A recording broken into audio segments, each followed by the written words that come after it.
인간의 힘만으로 움직이는 가장 빠른 이동수단은 무엇일까요? 아시죠?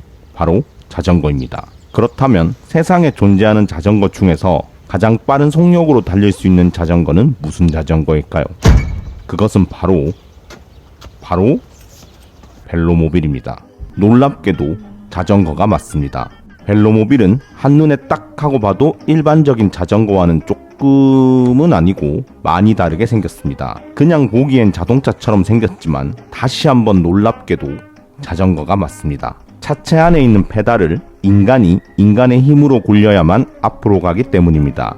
어쨌든 벨로모빌은 자전거로 분류되기는 하지만 공식 자전거 대회에는 절대로 참가할 수 없습니다. 생긴 게 문제라기보다는 규정을 어기고 만들었기 때문입니다. 자세한 건 뒤에 나옵니다. 그렇다면 규정을 지켜서 만든 세상에서 가장 빠른 자전거는 무슨 자전거일까요? 그 자전거는 바로 트라이애슬론 바이크고, 지금 여기에 서 있는 트라이애슬론 바이크는 아르곤 18의 E-119 트라이플러스라는 모델입니다.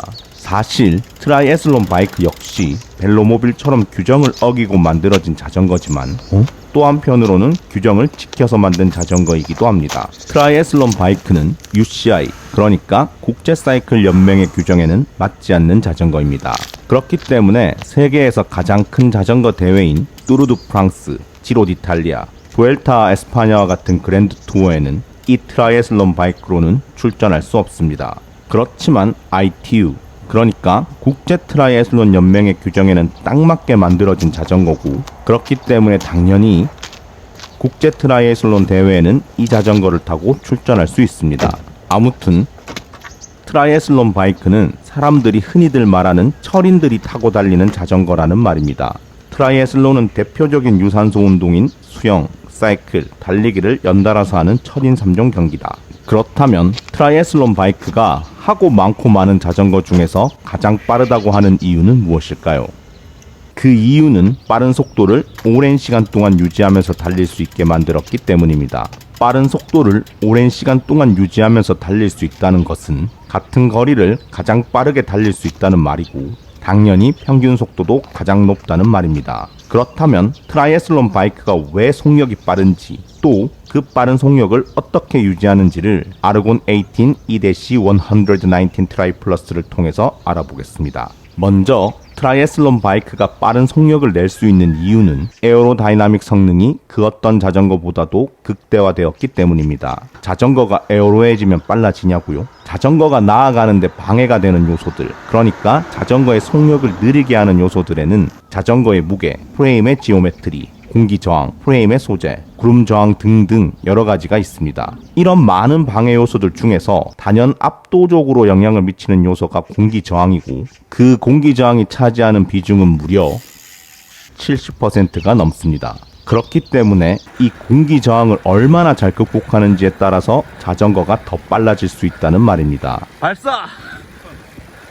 다시 말해서 자전거의 에어로다이나믹 성능을 얼마나 극대화하는지에 따라서 라이더가 낼 수 있는 속력이 그만큼 더 빨라진다는 말입니다. 결국 모든 자전거를 통틀어서 에어로다이나믹 성능을 가장 극대화한 자전거가 바로 이 자전거는 아니고 사실은 벨로모빌입니다. 벨로모빌을 잠깐만 보고 가겠습니다. 벨로모빌은 자전거를 뜻하는 프랑스어 벨로시페드와 자동차를 뜻하는 미국식 영어 오토모빌의 합성어입니다. 어원에서도 알 수 있듯이 벨로모빌은 자동차와 자전거를 합쳐서 만들었습니다. 생긴 모양은 자동차에 가깝지만 구동 방식은 자전거와 같습니다. 아무튼 벨로모빌은 자동차의 에어로다이나믹 기술을 적용시켜서 만든 자전거라는 말입니다. 차체는 최대한 낮춰서 공기 저항을 최소화시키고, 그 차체에 유선형의 하드커버를 씌워서 공기가 매끄럽게 빠져나갈 수 있도록 설계했습니다. 공기 저항은 줄이고 에어로다이나믹 성능은 최대화했기 때문에 평지에서는 무려 시속 100km 전후까지도 달릴 수 있다고 합니다. 어마어마하네요. 이렇게 엄청나게 빠르게 달릴 수 있는 자전거임에도 불구하고 UCI가 자전거 대회에 벨로모빌의 출전을 금지시킨 이유는 놀랍게도 너무 빨라서입니다. 자전거 대회에서의 승리가 선수들의 실력 차이로 결정되는 것이 아니라 자전거를 만들어내는 기술력의 차이로 결정될지도 모르는 우려 때문이었습니다. 맞는 말인 것 같네요. 그렇기 때문에 지금까지 나온 직립형 자전거 중에서는 이 트라이애슬론 바이크가 공기 저항을 가장 잘 극복한, 그러니까 에어로다이나믹 성능을 가장 극대화한 자전거라는 말입니다. 트라이애슬론 바이크는 긴 거리를 가장 빠른 속력으로 달릴 수 있게 만들어졌습니다. ITU의 공인 트라이애슬론 경기는 수영 3km, 자전거 80km, 달리기 20km이고 그보다 긴 트라이애슬론 경기는 수영 3.9km, 자전거 180km, 달리기 42.195km입니다. 어마무시하네요. 이때 자전거로 달리는 지형의 대부분이 평지 구간이기 때문에 트라이애슬론 바이크에서는 빠른 속도를 얼마나 오래 유지할 수 있느냐가 가장 중요합니다. 그러기 위해서는 오르막 지형에서 유리한 가벼운 무게와 프레임 접합부의 높은 강성은 어느 정도 포기하고 에어로다이나믹 성능을 최우선에 두고 자전거를 만들어야 합니다. 이 말인즉슨 트라이애슬론 바이크의 오르막 등반 능력에 대해서는 굳이 이야기할 필요 없다는 말입니다. 그냥 불편합니다. 오르막에서야 불편하든 뭐가 됐든 어찌됐든 트라이애슬론 바이크인 아르곤 18의 E-119 트라이 플러스는 철인차로 오르막 타는 철인. 어떤 방법으로 에어로다이나믹 성능을 극대화했는지 살펴보겠습니다. 멋있다. 살펴보기 전에 이 자전거의 구성을 빠르게 훑어봐야겠네요. 참고로 이 자전거를 구성하는 데 들인 총 비용은 1123만 4천원쯤 들었다고 합니다. 프레임은 아르곤 18의 트라이애슬론 바이크 최상급 프레임입니다. 구동계는 시마노 울테그라 DI2를 장착했습니다. 굳이 최상급 구동계를 사용하지 않은 이유는 트라이애슬론 바이크가 무게에 크게 민감하지 않기 때문입니다. 휠셋은 철인들이 매우 좋아하는 휠인 집 404 클린처입니다. 이 자전거의 주인은 원래 집 404 튜블러 휠을 사용했었지만 두 번의 여행에서 두 번의 펑크로 두 번 모두 여행을 말아먹고 빡이 쳐서 클린처로 바꿔버렸습니다. 그랬다는 말입니다. 전투기 조종실을 연상시키는 이 핸들바는 콕핏이라고 부릅니다. 콕핏은 전투기 조종실이라는 뜻입니다. 프레임에는 여러 가지를 수납할 수 있는 박스들이 부착되어 있습니다. 장거리 라이딩 동안 적절한 에너지 보충을 위해서 보급식을 참 많이도 넣어 놓았네요.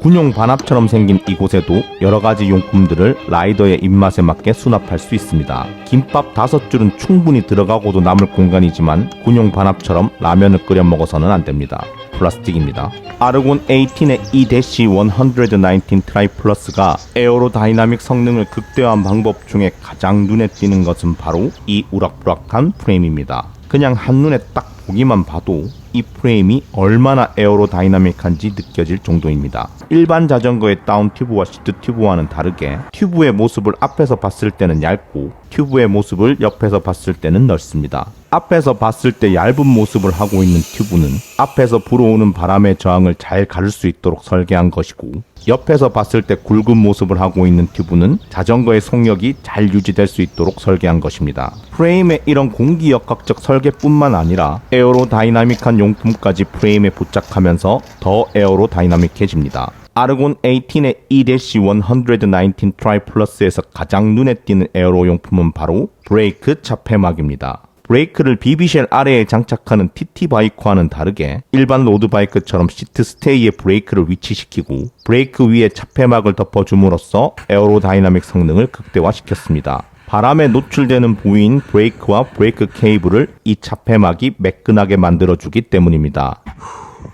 UCI 기준에 맞춰 만든 TT 바이크에는 이 차폐막을 장착할 수 없다. 그렇기 때문에 TT 바이크에서는 조금이라도 에어로다이나믹 성능을 최대화하기 위해서 뒷브레이크를 BB쉘 하단에 장착한다. 비슷한 원리로 헤드 튜브 위에도 차폐막을 씌워줍니다. 스템 아니냐고요? 아르곤 18 E-119 트라이 플러스에는 스템이 없습니다. 스템 대신에 포크와 일체화된 헤드 튜브 위에 가상 스템이라고 불리는 이 차폐막을 덮어줌으로써 에어로다이나믹 성능을 극대화시켰습니다. 신기하네요. 이렇게 프레임의 에어로다이나믹 성능을 극대화하는 것도 중요하지만 그것보다 훨씬 더 중요한 것은 라이더가 받는 공기 저항을 최소화하는 것입니다.